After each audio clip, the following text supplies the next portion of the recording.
welcome back. Fellas, we here. Y'all been grinding for a while now. If y'all don't know already, I'm sitting here with the chosen one, the champ, Immanuwel, and beside him we have his father, Omar and.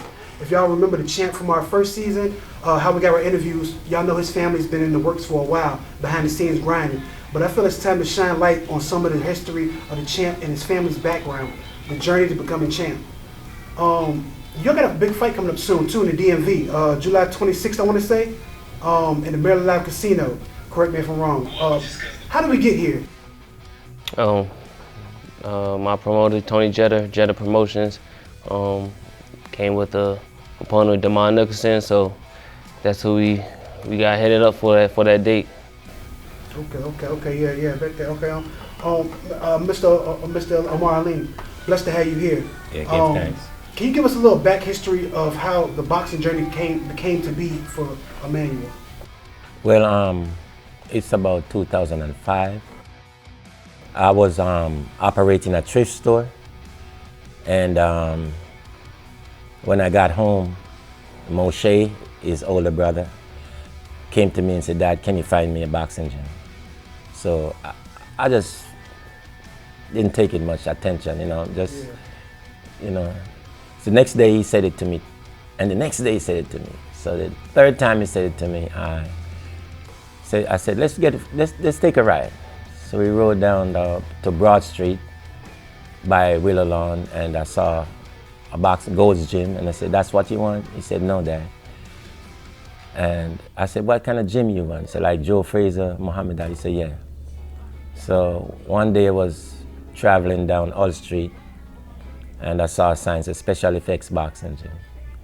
So I stopped by about in the day to inquire, and then someone came up to me and said, "What do you want?" And I said, "I want to find out if the boxing gym is operatable." And he said, "Yes, but it's not open until 6 in the evening."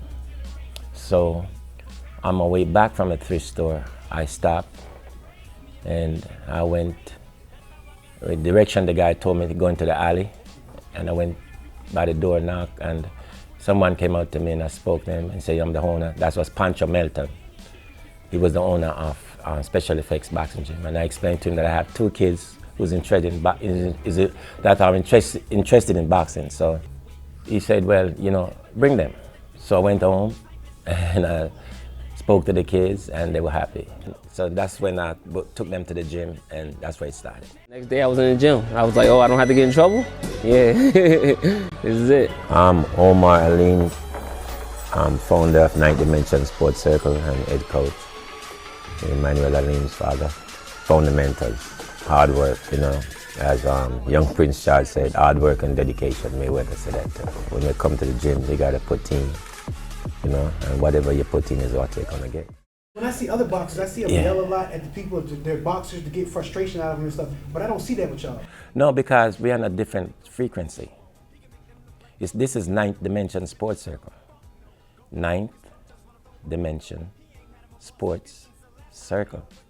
So our circle can speed up and our circle can slow down. It's vibration. My gym is not just going in this back. People come into my gym and don't understand the spiritual part of it. They see it the way they want to see it. But my kids and me have a certain chemistry because it was a dream. I saw him in a dream before he was born. I saw Moshe before he was born. He was in his mother's stomach. So these things come to manifest because of dream before they were born. So when I saw them doing certain things, all I do is support the dream and support their request, what they want to do. So my techniques in training is different from what people see. They don't understand that. And I'm glad you're in the interview because years I want to say this. A lot of people come around the vibes and the frequency and don't understand the frequency that these kids are on. That's why his middle name is Mustafa, meaning chosen. And they call him chosen. I didn't.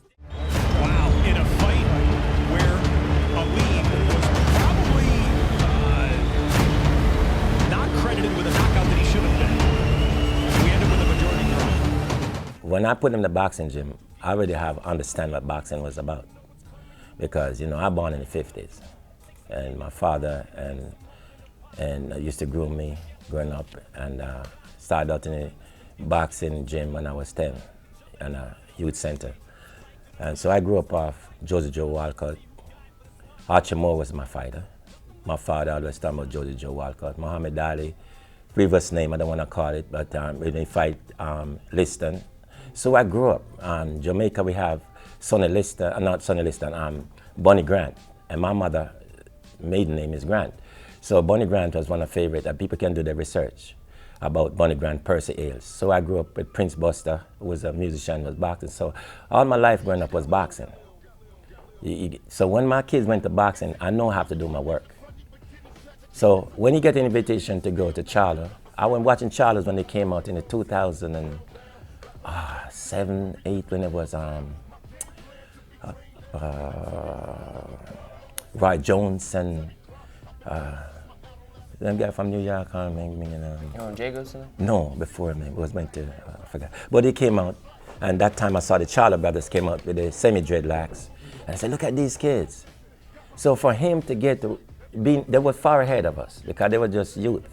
To be in the camp with Charlo was it was a blessing. Yeah, it was an experience. It was an experience. That I definitely cherish because I got to get everything and see everything that a boxer dreams to be at the highest level. And that when I got to them, they was number one. Jamal was the number one champion at 160 pounds.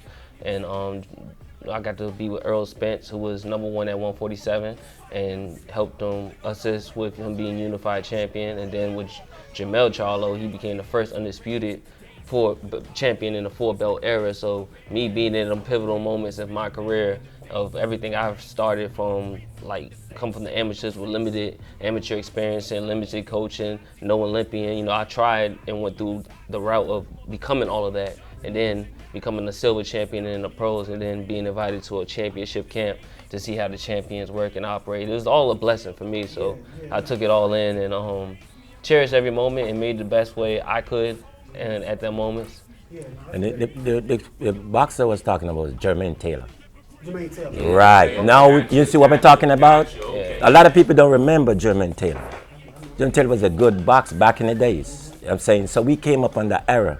So I have to, I study these boxers, okay, from Roy Jones to Jermaine Taylor to, those middleweights, and they come up on that. Now he's a super middleweight, MC true middleweight. So see, that's knowledge I have to sit down and I have to know to get my son to where I'm at today, the knowledge I have over that. So I had to take him to the right coach, to the right gyms. They were young kids, they need that experience. And my job as a father is to support them. And I didn't force nothing on them. We had a team, understanding. Dad, I want to do this. Hey, what are you going to do? All right, let me support you. And that was all I did. All I did is support them. And they're like, where you going? You don't know this, you don't know that. I just humble myself because they don't know what I know. And so they take it and I just support them. And that's how they went in the gym, they were dedicated, they were consistent. 7 days a week they want to train. So is there any certain hardship that sticks out in your mind that you've had to encounter along this journey? Thank you for asking that. The hardship was the people who so-called coaches who want to hold them back, who thought they couldn't beat this guy. They wasn't going nowhere. They come in the gym, and I said, no, we didn't come to waste time. This kid have a dream. And I know what my kids is seeing, because I see it at home. Oh, you just talking, and my father do that. And I said, okay, we just go home and do our homework. But by the time they turn around, we was on the road. You know what I'm saying? Now they want to chase now. I used to train them. I used to do this. I used to show them. I showed them the first thing they ever known. I said, okay. But you never believe in taking them nowhere. And that's it. You know what I'm saying? You never believe in that. So I had to take them. I take them to the nationals. I take them to the championship. We went to 44 shows in 1 year. That's where we meet the national boxers. Okay, thanks to Calvin Ford, who would call me from Davante Davis' coach. Omar, are you going to the show? Are you going to the pile? Are you going to Missouri? And we started travel. Calvin Ford, tank coach, and we do that. Calvin, up to today, we been around Javante since I was about 14, right. 13, 14. We met Floyd Mayweather father at the national pile. So we started to go to the national championship, where a lot of people don't want to go. You're going to get knocked out. Oh, yeah? We're going there to knock out somebody too. As he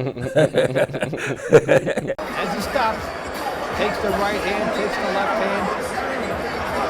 Big left hook and then the second left hook. Is there any specific boxers that you would like to see in the ring? Yeah, I want the best at 160.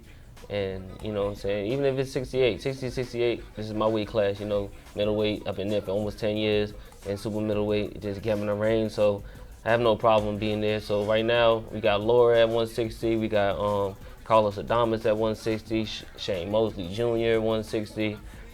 Caleb Plant at 68. He definitely somebody that we wanted to touch base on years ago in 2016 when he tried to call me out back then.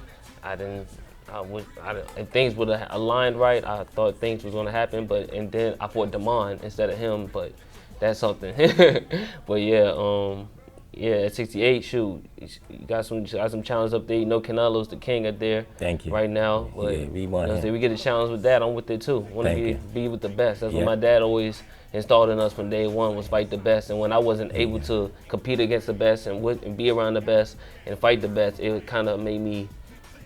It kind of hindered myself a little bit as well. But that's why being with the Charlos and going to their camps and being around the best, really, that's the environment I like. We've been watching Charlo from 2009 when he came out on the card on the Floyd Mayweather. Oh yeah. He came out on the Floyd Mayweather with Madonna. Was Madonna? He was in Golden Boy, I think. Yeah, when was that? Yeah. So we've been watching all of this. You know, we do our homework. A lot of people don't understand. We've been doing our homework, especially him and Moshe, his brother. We do our homework in all different ways, so we know what our skill level is, what we want to work on, who we want to challenge, what we got to meet. So up to this point, we've been doing our homework. I was going to ask, at this moment, where you're ranked at, how do you feel where you're ranked at right now, and what do you plan on doing to make people know that you're the man to fear? I feel like I'm in a great position where I'm ranked at. I've always competed and been a top ranked fighter since I've been in the amateurs. I've went to the nationals every chance I got. 09, 2010, 2011, every national, Silver Gloves, JO nationals, USA nationals, went to the Olympic qualifier. You know, I've always shot and always came at least a bronze or top 3 or 4 in any tournament I've been in. So I took that same mentality to the pros, and I like where my rank is at, top 15 in the WBC, reaching that point, and being top 15 or 20 in the WBO. But I've always been in that category, being amongst the top 5, because I was looking for the best. So when you're looking at them tournament sheets and you look at that #1 guy, you're like, all right, gotta beat such and such to fight him. So I always look to get to that semifinal or top final 4 or whatever. So when my position right now, I feel like it's good. I feel like it's great. I look forward to really showcasing my skill and being more of the prime fighter I've always been. You know, I've always been a fighter that can compete against anybody. I got the whole package, especially for myself. I know I can fight, I can box, I can, you know, I got power, I got speed, but it's like I'm ready to give the whole package. Another thing when you ask about fear, as a father, as a trainer, we never think about someone to fear us. The problem is, what we try to do is to be skillful.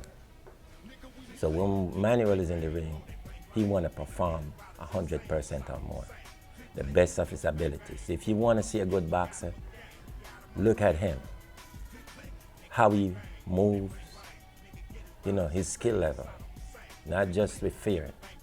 Boxing is about skills. And you have 2 good fighters in the ring, people going to appreciate that. And he got that Joe Frazier style, he can give it to you. Okay, he can give you the Mike Tyson when he ready style. You know what I'm saying? You know, he's got his own. You get me? So when you talk about competing on skills, this is what we're all about. We're not here to skill. We want to give you boxing and show you boxing at, you know, his heights. You know what I'm saying? And his skill. And this is what he's there for. You get what I'm saying? Being able to showcase my skill on the highest level. Being able to win a championship on the highest level, like the Keetraw fight, was such a big thing, because, you know, we looked up watching Ali and everybody become champion. So me to be champion on the highest level in New York, where I was born, and everything, in front of thousands of people, that means a lot. And showcase my skill. My skill, just compete at that point, it was me versus him on And becoming a champion. That was my skill to prove. You know, I can become a champion against the best. And they didn't give him much credit for the fight. Keith was number 2 in the U.S. He was an Olympian. Emmanuel was ranked about number 12. I wasn't even ranked. Ranked. I wasn't ranked. He beat an Olympian, was predicted. Go back and watch the fight, to fight Triple G. And when he stopped Keith, they don't give him that chance up to now. They were mad. I don't know why. And I'm asking everybody right now on the camera, why did Emmanuel didn't get that shot? If you beat the guy that's predicted to beat Triple G, and he knocked him out, stopped him in the 6th round, and then you don't give him that chance, why? And we've been waiting from that time for a title shot. And he had the silver. And up to now, then he was contender twice, 2-time contender, right? And they aren't giving a shot up to now. And from 2012, we sit back here and we are calling and we're looking for a title shot. People come after us, many come after us, bam. But why? Are we embarrassed somebody? Yo, that's crazy. I didn't know that. I want to ask the question. Why? Yeah, that's why I didn't know that. You right, look it up. So, Keith was supposed to fight DDG. Yes. You supposed to fight DDG. They don't tell us that. Because Emmanuel wasn't in their plans. Thank you. He wasn't in Thank their you. plans. That's Thank what it all you. comes down Thank to. you. Thank you. Then we got another fight with Korobov. When that was another good fight. I recently watched Korobov because Korobov fought Charlo. So me watching that, I had to learn from my opponent. I had to study my opponent, and I seen that Charlo beat him convincingly to me because they were saying how close it was because of the uproar of him. Because Jamel just lost to Tony Harrison on that day, so his emotions from his brother seeing him lose on TV, and then he going there and fight. He was getting touched up a little bit in the early rounds, but I didn't see nothing that was crazy from me studying. I'm like, okay, Korobov, he's good, but he faded a lot, and Jamal kind of took over. But I didn't see that being that close, but they wanted to see how he would be, I guess, after me and to get that fight again. So I guess I ruined that plan. I got to give you a statement. That's a receipt that Korobov said about Emmanuel. He said he wasn't as strong as Charlo, but he just keep coming. He couldn't stop him. And since Korobov fight Emmanuel, it wasn't the same. He was winning the round. Then he got his arm hurt when he fought Eubanks. They had to give Eubanks the win. The next time he fought Ellis, and Ellis got the win, he never come back since he fought Emmanuel. Go look on the fight, go back everybody, and do some homework. Look on that fight at the end of the fight when they were putting the towel over Korobov's arm after Emmanuel fight. You will see when Emmanuel had done damage and never come back, he never fight. If they want to make a rematch with Korobov, we're ready. But we want to fight the best, and we want to show that we are one of the best. Let that 808 right out though. Yeah.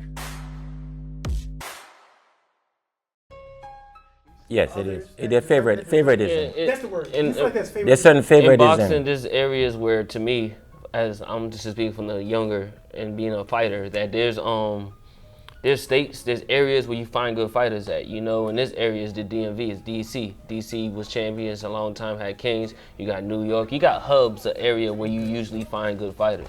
In Virginia, you had good fighters back in the 90s, when you had in the 80s, and when you had Pernell Whitaker and everybody coming from that area, from that timeline. But right now, like, you haven't had champions over the years. Keyshawn just became a world champion. You know what I'm saying? And I've been coming from that era, but now with these fighters from Virginia, because Virginia wasn't looked at as a fighter, or you're gonna get a champion out of Virginia or anything. They usually, oh, you fight a Virginia fighter, you're gonna get knocked out. You know, as an easy win for them. We changed that narrative. When I had Emmanuel's first pro fight. Marvin Thomas is from DC. He assisted me in getting Emmanuel first fight through J.D. Brown on Dr. Archer show. And from that on, Emmanuel won his first fight. Manager called me, George Peterson, and he said, I heard about your son. He was at the fight, but he didn't watch my son fight. He left. So the promoter called his attention and say, one of his friends, say, hey, look at this kid. He just stopped the guy that your fighter went the distance with. So he was managing Paul Williams. So coming up, I need a lot. A lot of people don't know me as a trainer, and he's well established with Paul Williams, a world champion. So he called me and said, well, you know, I can do this for your kids. You want to meet me at my house? I'll meet you at your house. And I give him my address. But later on, he called me, I passed your house. So, Hold on. Remember when you told us that, we was pissed. yes, I We was passed your pissed. house. You was talking yeah. about somebody coming to come Yeah. help us and talk to us, and he didn't answer the phone. I said, man, forgive me. Then he called me and That would said, be my brother attitude. I guess he it is called what me, it is. yeah, he called me and said, I just passed your house, but I can make some arrangements so you can come down where I live in South Carolina and I'll talk to you about your son. So I went down there and he talked to me and said, well, I deal with Paul Williams, I got this juice and I got that and I got that and I can help your kids and blah, blah, blah. And I said, okay, all right. Then he said, your kids will look good. You did a good job with your kids. That's what he said to me. All I need to just help you get them fights and do the rest because he got this juice and got this juice. Okay, and I when he went and we look over his contract and I signed the contract. Sign the contract and I feel pleased because my son's going to be in a training camp and get more experience. But the training camp was in D.C., Maryland, as Tony Jeter is promoting now. That's his gym. So I didn't understand the politics in this business. But I had a gym and I had a lot of kids in my gym, so I couldn't be two places at the same time. So he told me he have his team. Yeah, he have his team, and so he took Immanuwel from 2012 on to when up, you know what I'm saying, to key trap fights. Yeah. And then, then later on I learned that he had a contract from Immanuwel to fight Jamal Charlo. And the contract is still there. We never get to, know what happened to the contract. So that was all before me going and invited to the camp. To the camp. I got invited to the camp in so 2020. Yeah, well, that's what I'm trying to say in this business, man. I mean, I learned a lot with my kids. When you come in this business, people don't understand what we do, but sometimes I catch some things, and some people run their mouth and talk, and don't know, but they don't understand. Okay, they don't understand, am I not saying? But I humble myself and I keep my faith. You know what I'm saying? That contract that came with Jamal was something that led up for me being the fighter I was winning coming up. So I was a prospect up to 17 and 0. And it's hard to get 17 fights in the professional ranks. And I was already booming, fighting Jonathan Cepeda, who was 17 and 1.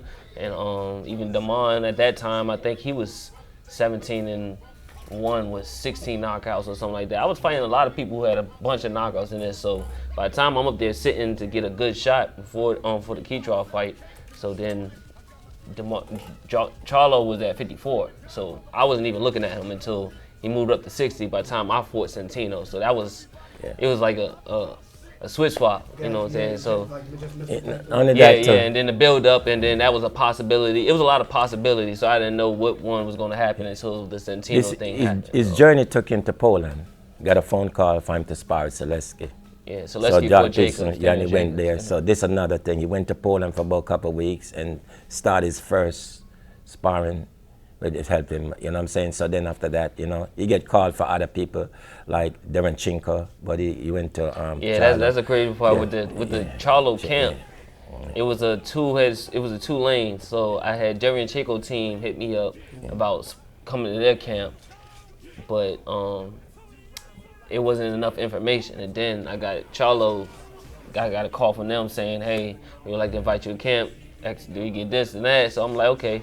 Boom, I hit on my dad and I hit on my brother because I went to them. I said, hey, this is an opportunity I know we possibly could afford, but at the end of the day, we grew up with boxing, learning that you need to be around the best and train with the best. Like my dad always wanted us to be. And looking up the Frazier's and the Ali's and them, the people who work with the world champion become champions next, And you seeing all that stuff, I know it had to motivate you. Yeah, it motivated me. So that was like a decision. So talking to them and saying, yeah, you need that. You need to get that experience. You need to work with them and help them. I took that initiative and went to go help the brother and help each other. And like, hey, let's come together. Whatever you got to do, I'm going to do whatever I got to do to make sure you become successful and win this fight. And that was one of his most dominant fights that he had. Not only that, too, he had 4 times sparring session with the two brothers. And also Errol Spence. I went to 7 camps. 7 camps, that's what I'm saying. Errol Spence, he sparred with Yugas before he fought Walters. So all of this. 3 camps with Jamal, 1 with Earl, and 3 camps with Jamal. So look where we coming from. When we just started the questions, to this level, to Charlo level, and they still overlooked us. You know what I'm saying? And that time, later on, you may want to talk to Sheldon, because Sheldon was with Immanuwel when he went to Charlotte, so you want to interview him about that experience too. So Sheldon is here. Yeah, I feel like y'all So I'm hard saying- work though. Yes. And showing y'all like, yo, Right. nothing to play It's something they're scared of. They want to show us, you know what I'm saying? They're scared of or what? But, you know, we're patiently waiting. and they can't outwork. And we're ready. And I tell myself, we're going to be ready. Because it'll take one phone call on the right time. You know what I'm saying? We're going to be ready. And you know, it's kind of crazy when you think about it, because the way that y'all are going about this, Yeah. if y'all was doing this, if you'd have been born back in the day, it's almost like how they used to get people prepared for the champs. Yeah. Thank you. If you'd have been that guy back then, Thank you. you'd have already been Thank you. main card, Right, main event, right, and everything. right, And right. that's how it used to be. Why Right. do y'all think it's not like that no more? Because you done put in the work. Well, I think it's certain business, certain connection. You know what I'm saying? I mean, for my name coming up, ordinary guy come up with his 2 sons, you got to have a certain name trainer behind you. You get what I'm saying? Affiliations, And people then you affiliate you with. out there is a threat to a many certain big trainer guy. I feel like No he guy is come a up, man. right, he's a no kid from, another thing is Virginia. Virginia is underrated, underlooked. Ever since Pernell Whitaker. Shout out to Keishan Davis for bringing Virginia back on the map, and the DBG brothers tree. Because, you know what I'm saying, I respected what they did to get it back up there.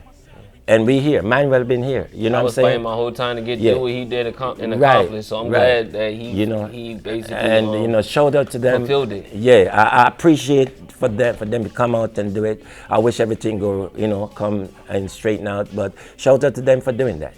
You know what I'm saying? Because we wanted that type of business connection, the top rank type of connection, to somebody believe in us, a promoter believe in us. You know what I'm saying? And give us that exposure. So Tony Jeter is where Manuel chose Tony. Manuel chose Tony. He said, Dad, I want to work with Tony because Tony can get me there. And Tony, 2012, when Tony saw Emmanuel for the first time at this gym, he said, I wanted those kids. I saw them first. He had us on a poster. So, yeah, He was right, I on was a poster posted. for So, his card. Emmanuel really chose Tony. Debut. And Tony's wife is very nice people. And Emmanuel want to work with Tony. And to get Tony and Emmanuel's a good team as a promoter. And that's where we stand right now. Nice counter right hand by Aleem. They stand in the middle of the ring and trade. Talk about a la Mary Taylor. Combinations, punches and bunches. Rapid fire. That's it. Got him real focus. Oh, hurt him again.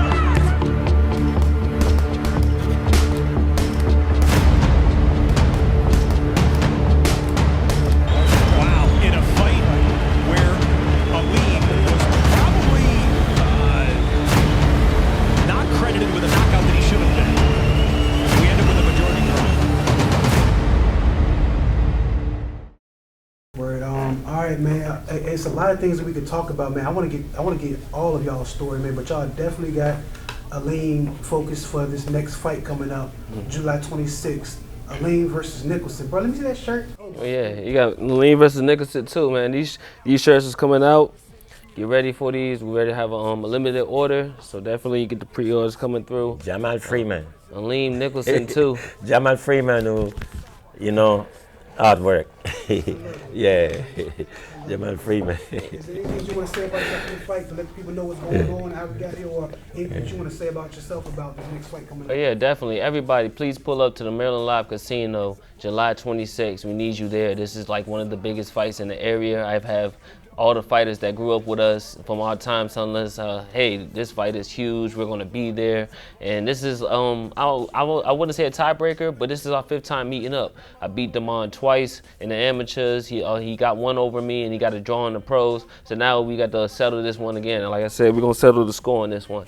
We settled the score, me versus him, the best in the DMV. We done came up through the ranks. We done fought on the big level. We done did all. Now we meeting here in the hometown, in his backyard, you know what I'm saying, in Maryland. So that's his home. So I'm Virginia coming through, and we need everybody to be there because this is a legendary fight. And we're going to put it all on the line. Skill versus skill, fighter versus fighter.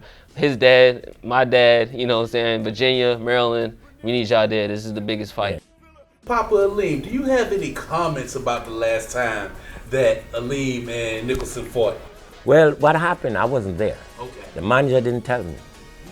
He hid it from me. This is something I'm trying to show you. He talked to me. He came. I was at the convention center at a fight, and I was going to the parking lot to check my car meter. So my wife called me. Hey, manager want to talk to you. So I went up. He said, "What do you think about this Nicholson guy?" I said, "Well, we had 3 fights in the amateur, and we got 2, and one 2007 at the regional in Wilmington, North Carolina. The next year, we had a fight in DC. We didn't get the fight, but we thought we won that too. So 2011, at the regional championship in Convention Center Hamptons, we beat him and went to Colorado Springs at the national championship. And Andre Ward was there. So that was it. And when I said that, he said, "Don't say nothing more, brother, that's it." And after a sudden, I hear my son is in Canada. I like, wow, manager didn't say nothing to me. You see what I'm saying? So I heard, and I was watching on television, and I see it, and I'm like, oh, wow. I have to humble myself in life, because these things do happen. You know what I'm saying? I used to the disrespect in life, but I know deep inside of me, spiritually, where we stand. And I know things will backfire if they don't do the right thing. And here I am right now. You know what I'm saying? Whether they want to be mad or whatever, I'll speak the truth, because I have the receipts. And right now, here Nicholson come with me. If I'm not there, it's cool. If I'm not in the ring with him, so anything can happen. But we're looking forward to this. And with me in the corner with him, with his 2 wins before, and Nicholson know that. You coming, Damon. Yeah, you coming, Damon. You know what's up. We're going to have. You know what's up. You coming, Damon. We're not going to tell you. We're coming to fight. Yeah. We're coming to put on good, skilled work. We're coming to show the best. And I'm going to try. Immanuwel got to be comfortable with me in the corner. I'm going to let him be comfortable and put out what he got to put out. Step on the gas whenever they step on the gas. You know what I'm saying? I want to try to bring the best out of him that you had never seen before.